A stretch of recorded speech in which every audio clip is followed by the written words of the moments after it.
আসসালামু আলাইকুম। তালহাটির পক্ষ থেকে আপনাদেরকে নতুন আরেকটা ভিডিওতে স্বাগতম। আজকের এই ভিডিওতে আমরা দেখব জন্ম নিবন্ধন যেটা বাংলা করা আছে সেটা ইংরেজি কিভাবে করবেন। অনলাইনে যেটা ইংরেজি নাই বা আপনার কাছে ইংরেজি নেই, দেখেন এখানে আমার এখানে কিন্তু অনলাইনে বাংলাগুলো রয়েছে কিন্তু ইংরেজিগুলো নেই। আমরা সেগুলো করব, অনলাইনে কারেকশন আবেদনটা কীভাবে করব সেটা নিয়ে বিস্তারিত আলোচনা করব আজকের ভিডিওতে। সেটার জন্য আপনি এইভাবে প্রথমে কিন্তু একটা ওয়েবসাইটে চলে আসতে হবে, যে আমাদের এখানে একটা লিঙ্ক দেওয়া রয়েছে। এখানে যে লিঙ্কটা রয়েছে এখানে আপনাদের চলে আসতে হবে। আসার পরে এখন আমাদের এইভাবে আসার পরে এখানে জন্ম নিবন্ধন নম্বর এবং জন্ম তারিখ এবং ক্যাপচা কোড এগুলো আমাদেরকে দিয়ে দিতে হবে। এগুলো ক্যাপচা কোড দিয়ে আমাদের অনুসন্ধান বাটনে ক্লিক করতে হবে। এখন আমরা এগুলো দিয়ে দিচ্ছি। সব কিছু পূরণ করার পরে এরপর আমরা অনুসন্ধানে ক্লিক করব। অনুসন্ধানে ক্লিক করলে আমাদের এখানে ক্যাপচাটা সঠিক হয়নি সেটা বলা হচ্ছে। আমরা ক্যাপচাটা দিয়ে দিব যেটা এখানে যেভাবে রয়েছে সেভাবে। দেওয়ার পর আমরা অনুসন্ধানে ক্লিক করব। অনুসন্ধানে ক্লিক করলে আমরা এইভাবে নামগুলো পাবো, পিতার নাম, মাতার নাম এবং জন্ম তারিখ এগুলো। তারপর আমরা নির্বাচন করুন, এই অপশনে ক্লিক করে কনফার্ম বাটন প্রেস করে নেব। তারপর যেহেতু আমাদের ইংরেজি নেই সেহেতু আমরা এখান থেকে ইংরেজি সিলেক্ট করে এখান থেকে ভুল লিপিবদ্ধ করুন এটা সিলেক্ট করে নেব। আবার এখানেও আমরা এইভাবে ইংরেজিটা নিয়ে নেব, মায়ের নামটা, তারপর পিতার নামটা সেটাও কিন্তু আমরা ইংরেজিতে নিয়ে নেব। নেওয়ার পরে এখন আমরা এখান থেকে ইংরেজিটা লিখে দেবো, অর্থাৎ তার নাম কী রয়েছে ইংরেজিতে সেটা আমরা এখান থেকে ইংরেজি দিয়ে দেবো। তারপর পিতার নাম, মাতার নাম এগুলো আমরা দিয়ে দিব, যে মায়ের নাম কী রয়েছে সেটা আমি কিন্তু এখান থেকে দিয়ে দিচ্ছি এবং পিতার নাম কী রয়েছে আমরা কিন্তু এখান থেকে দিয়ে দিলাম। দেওয়ার পরে তারপর ওনার জন্ম নিবন্ধন যেভাবে ঠিকানাটা রয়েছে সেভাবে ঠিকানাটা দিব, যেমন জন্মস্থানের ঠিকানা, স্থায়ী ঠিকানা, বর্তমান ঠিকানা এগুলো আমাদের জন্ম নিবন্ধনে যেভাবে রয়েছে সেটা আমরা। তারপর আমরা জন্মস্থানের ঠিকানাটা এখান থেকে আমরা প্রথমেই বাংলাদেশ সিলেক্ট করে নিব। তারপর এখান থেকে কোন বিভাগ রয়েছে সেটা, তারপর এখান থেকে জেলা এভাবে আপনারা সিলেক্ট করে নেবেন। আমি যেটা রয়েছে সেটা কিন্তু আমি এখান থেকে সিলেক্ট করে দিয়েছি, আমার যেটা রয়েছে সেটা। আপনি চাইলেও সেটা দিয়ে দিতে পারেন। তারপর এখান থেকে আমরা ডাকঘরটা দিয়ে দিব, যে কোন ডাকঘর রয়েছে এটা আমরা প্রথমে এই যে ঘরটা রয়েছে সেখানে কিন্তু বাংলা লিখে দিতে হবে, আর এই পাশেরটা আসলে কিন্তু আপনাকে এখান থেকে ইংরেজি লিখতে হবে। এই যে লেখা রয়েছে ইংরেজি বাংলা আপনি সেখান থেকে কিন্তু দিয়ে দিবেন এভাবে। আমি এখান থেকে এভাবে দিয়ে দিচ্ছি। আমি যেটা যেভাবে রয়েছে ইংরেজি বাংলা সেটা কিন্তু আমরা এখান থেকে দিয়ে দিব। দেওয়ার পরে আমি ট্যাপ প্রেস করে একটা ঘর থেকে অন্য করে চলে যাচ্ছি। তারপরে এখান থেকে আমরা হোল্ডিং নম্বরটা দিয়ে দেবো। এখানে প্রথম দিকে কিন্তু আমাদের হোল্ডিং নম্বরটা বাংলায় দিতে হবে, তারপরে এখান থেকে ইংরেজি দিতে হবে। সেমভাবে আপনার যদি স্থায়ী অস্থায়ী সেম হয় তাহলে আপনি এখান থেকে পূরণ করে দিবেন। আমি খুব তাড়াতাড়ি পূরণ করে দিচ্ছি আপনাদের সুবিধার্থে।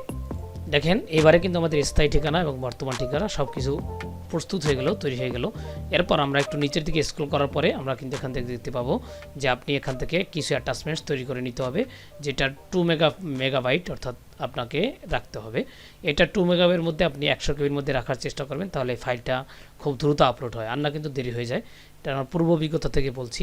আপনি সেই ফাইলটাকে জেপিজি পিএনজি ফাইলে করে রাখবেন। আমি যেভাবে এখানে আমার যেই ফাইলগুলো রেখেছি এগুলো কিন্তু আমি এখানে এভাবে স্ক্যান করে রেখে দিয়েছি, সেটা কিন্তু আমি পূর্ববর্তীতে বলেছি।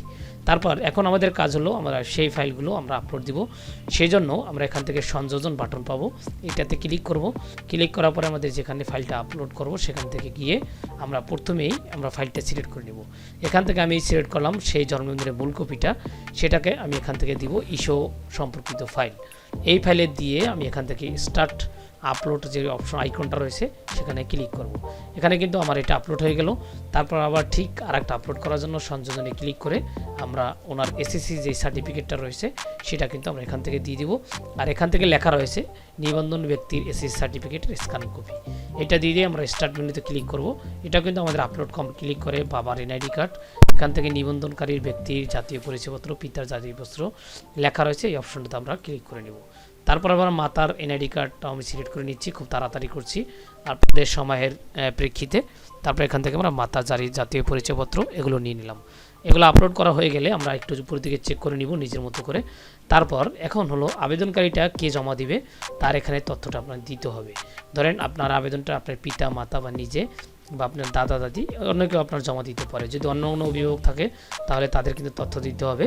আর যেহেতু এখন আমরা নিজেরা দিব সেজন্য এই যার আবেদন সেই জমা দেবে, সেজন্য আমরা নিজ বাটনে ক্লিক করে এখান থেকে কিন্তু নিজ বাটন ক্লিক করার পর নামটা দেখা যাবে। তারপর ওনার এখানে আমরা যেই একটা ফোন নাম্বার দিব, যে ফোন নাম্বারটা ওটিপি যাবে সেই ওটিপি দিয়ে আমাদের এখন আমরা ওটিপিটা পাঠাবো। আগে নাম্বারটা তুলে এখন আমরা আবেদনকারী নাম পেয়েছি, আর ইমেলটা হলো আপনার অপশনাল, চাইলে দিতে পারেন, না চাইলে প্রয়োজন নেই। এখন আমরা ফোন নাম্বারটা দিয়ে দিব যেটা বাংলাদেশে কান্ট্রিতে রয়েছে, এমন একটা ফোন নাম্বার দিয়ে আমরা ওটিপি পাঠান অপশনে ক্লিক করে এখানে ওটিপি পাঠান অপশনে ক্লিক করার পরে কিন্তু আমরা একটা যে পাবো যেখানে আমাদের টাইমিং উঠছে। এখন আমরা সেন্ড করার সাথে সাথে আমাদের এখান থেকে 10 মিনিট টাইম নেওয়া হয়েছে। এই টাইমের মধ্যে কিন্তু আমাদের এখানে ওটিপিটা বসাতে হবে এবং ওটিপি বসিয়ে আমাদের সাবমিট করতে হবে। এখন ইতিমধ্যে কিন্তু আমার যেই ফোন নাম্বারটা দেওয়া হয়েছে সেখানে কিন্তু আমাদের ওটিপি চলে আসছে। আমরা এখান থেকে ওটিপিটা নিয়ে এখান থেকে সাবমিট বাটন অপশন রয়েছে, এখান থেকে আমরা সাবমিট বাটনে ক্লিক করব। সাবমিট বাটনে ক্লিক করার পর আপনার সামনে এরকম একটা অপশন চলে আসবে। সেখান থেকে আপনি আবেদনপত্র প্রিন্ট এবং নতুন আবেদন এই দুটি অপশন পাবেন। সেখান থেকে আপনি আবেদনপত্র প্রিন্ট অপশন থেকে প্রিন্ট করে নিয়ে আপনার যে যথাযথ ডকুমেন্টগুলো ছিল এখানে আমার স্ক্যান করা সেগুলো নিচে পিছনে অ্যাটাচমেন্ট করে আপনার নিয়ে যেতে হবে আপনার যে জোনাল অফিস বা নিবন্ধনের কার্যালয় সেখানে। প্রিন্টে ক্লিক করার পরে কিন্তু আমাদের সেই আবেদন ফাইলটা দেখা যাবে। কেউ যদি অপেক্ষা করি তারপর আপনার আবেদনপত্রের সাথে আপনার ফাইলগুলো জমা দিবেন। এই ছিল আজকের ভিডিও। তাছাড়া কোনো প্রশ্ন থাকলে অবশ্যই কমেন্ট বক্সে জানাতে পারেন, সেখানে যথাযথ উত্তর দেওয়ার চেষ্টা করব। ধন্যবাদ সবাইকে। পরবর্তীতে দেখা হবে আবার কোনো নতুন একটা ভিডিও নিয়ে।